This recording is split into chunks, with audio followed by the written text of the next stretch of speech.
One of the coolest things that were added into Nightreign were the special effects added to some of the legendary weapons.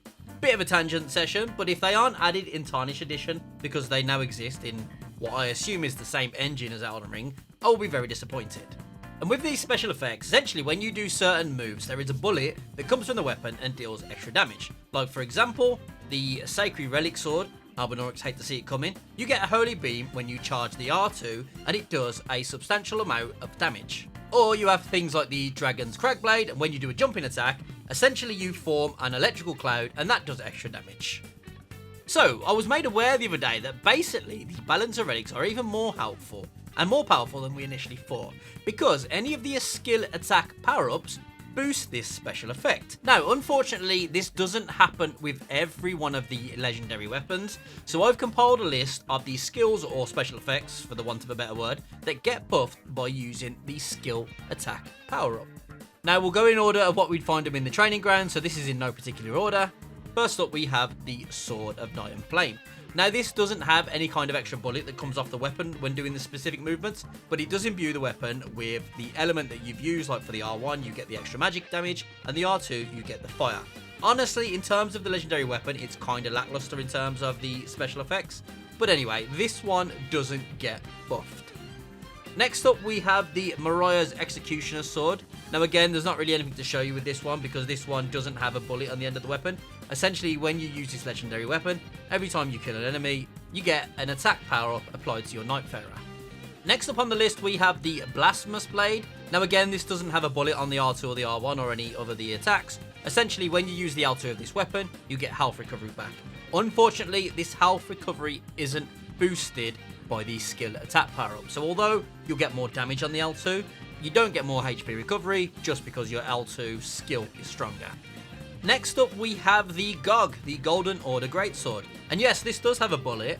The bullet on this weapon, when you charge the R2, it removes any kind of status, debuff or buff on the enemy and on the Nightfarer or the Nightfarers within the vicinity using it. Now, the damage off this R2, it doesn't get buffed by skill attack power-ups. And finally, for the Greatswords, we have the Sacred Relic Sword.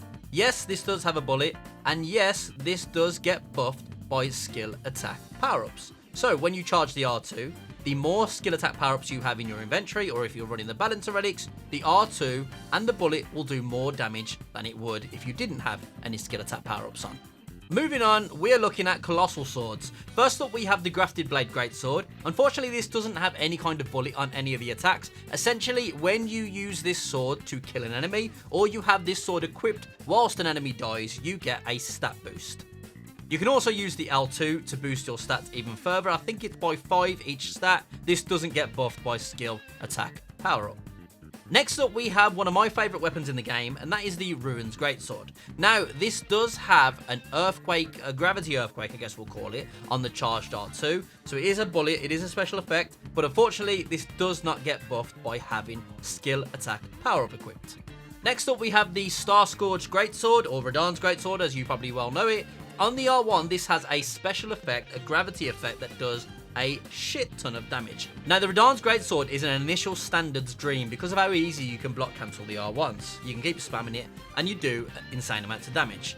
This does get buffed by skill attack power-up. So if you've got the Radahns Greatsword and you've got a skill build, keep using that R1 because the R1 will do loads more damage when you have skill attack power-ups equipped.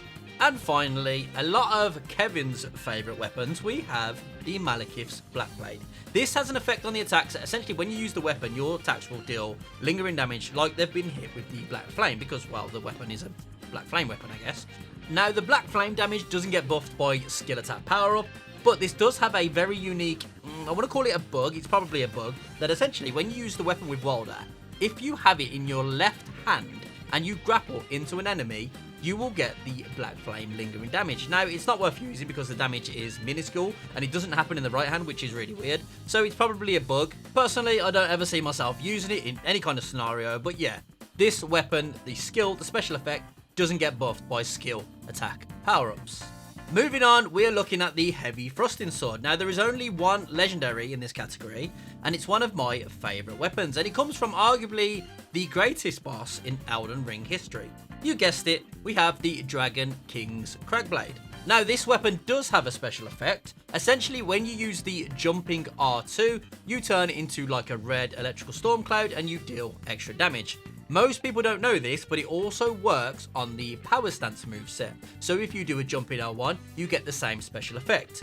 Now, so you know, do not use this because you actually do less damage for whatever reason. I guess we'll just put it down to Elden Ring spaghetti code. But this storm cloud does get buffed by skill attack power-ups. Next up, we're in curved sword territory, and again, there's only one legendary in this category, and that is the Eclipse Shotel. This weapon doesn't have any kind of special effects on the attacks, but essentially when you hit an enemy with this weapon, there is the chance to cause instant death. This doesn't receive any kind of buff from skill attack power-up. Moving on, we're looking at curved greatsword, and there's only one legendary weapon in this category, and we're talking about the Morgott's Cursed Sword. Now, this doesn't get any kind of special effect on the attacks, but this does get bonus damage when dealing a critical hit. This does get buffed by skill attack power, and it's actually pretty substantial because the critical has multiple parts, so that's really handy to know. Next up, we have the weeb category, katanas, and there's only one legendary, and that is the Hand of Malenia.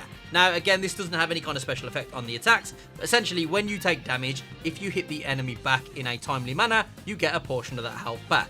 This doesn't get buffed by skill attack power-ups. Moving on, we've got the Greataxe category. Now, there's two legendaries in this category, but we don't need to go over the one, which is the Winged Greathorn, because this doesn't get any kind of special effects. Essentially, when you use this weapon to attack enemies, there's a chance that it will debuff them, unless you use the L2, and that is a guaranteed debuff. So, we're only really looking at the Godricks Greataxe. Now, when you use the charged heavy attack on this weapon, it deals a small tremor, and this attack does get buffed by skill attack power-ups. Next up, we have hammers. Now, hammers are a funny weapon because the moveset is bloody awful, and I will hear no argument against that. They're awful for normal characters, and they're awful for the Undertaker, even on a unique moveset. The jumping out ones are pretty good, but the rest of it's not great, unless you're using the Guardian, of course, because he's a Chad. The guard counters with hammers are incredibly strong.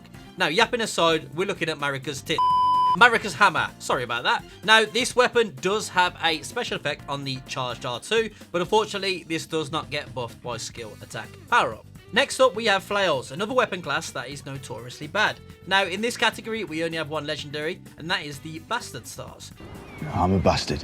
Now, this has a unique special effect that when you hit enemies, randomly you have a gravity bullet that deals extra damage. This does not get buffed by skill attack power-up.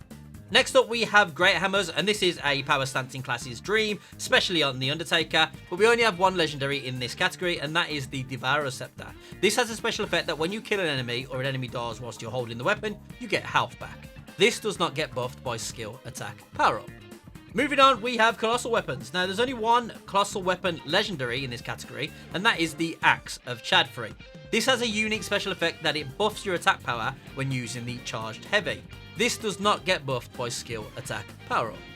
Moving on, we have spears, and there's only one spear in this category that is a legendary. That is the Bolt of Gransax. This has a special effect that when you use the Ash of War, it adds an extra cool red effect on the weapon, but this does not get buffed by a skill attack power-up. Moving on, we have whips, and we are looking at the Giant's Red Braid. This special effect happens when you use the Ash of War, so it's difficult to tell if the extra bullets get extra damage by the skill attack power-up. I would assume they would because it's part of the L2, but yeah, there's no really way to tell if they do get buffed or not. And finally, we have my favourite weapon class in the game, Fist.